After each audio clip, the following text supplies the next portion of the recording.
Hello. So now I will discuss an important economic issue in India, and that is farmer distress and rising farmer suicide. So basically, this issue is closely linked to India's economic development phases. While India has achieved high growth after economic reforms, but still the benefit have not been equally distributed right now, and especially in the agriculture sector.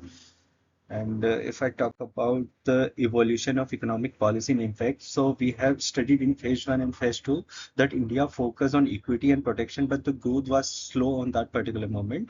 But if we talk about the phase three and phase four, that is around 1980s reform, so growth increased significantly. But however, despite higher growth, agriculture did not grow at the same pace, and rural distress continued. And the thing is, this shows that the economic growth alone is not sufficient for poverty reduction if it does not include the agriculture sector. And if we talk about the distress and the farmer suicide reflect that deep distress in rural India. So according to National Crime Record Bureau, NCRB, so around 10,000 to 11,000 farmers suicide occur every year in India. So state like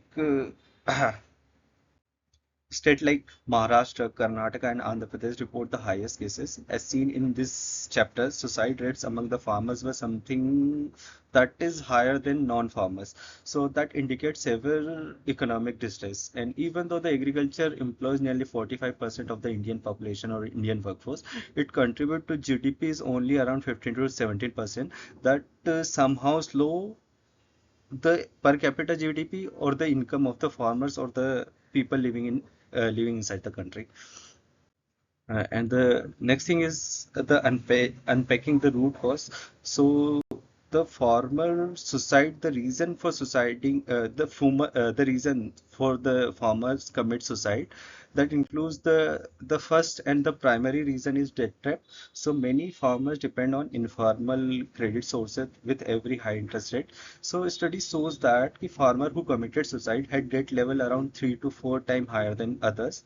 And the second reason is price and market issues. So farmers faces price fluctuation and often don't get the price that they actually expect or that should be the fair for their particular crop. So let's see with an example. So let's talk about the tomato and onion prices crash. So that incur losses for the farmers. And the third one is climate risks. So there's unpredictable monsoon, droughts, and floods that increase crop failure. And these are the few reasons through which that increase the distress of the farmer, and that somehow lead them to a economic distress. Apart from that, there are some other social economic factors that also contribute to the distress of the farmer, and that include the family problem, health issues, and the addiction.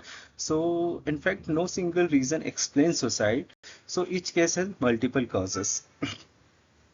And if I talk about the strategic intervention for the same, so a smart practical combination of aggressive economic reform and localized support system is required to stabilize the sector. So there are few things that can improve the system, that can improve the life of the farmer, and that is the first and most important is improving credit system. So how this can help? So if we expand that formal banking sector in rural area, that definitely going to decrease the distress of the farmer. And the second one is strengthening MSP and market access. Third one is crop insurance. If we provide the insurance for the farmers, so if in case of crop failure, the guys have something to cover that loss. And fourth one is diversification, so that somehow that move into a dairy, horticulture, and agriculture processing. And the fifth one is mental health and support. So the counseling and awareness session in rural areas that somehow increase the mental health of the farmer as well. And if we talk about the conclusion, so in the conclusion, I would say the because I'm coming from an agriculture background, I have personally observed these challenges. Farmer distress is not just an economic issue, but a human crisis. So if India wants inclusive growth, improving farmers' income and well-being, so it must be a priority. Thank you.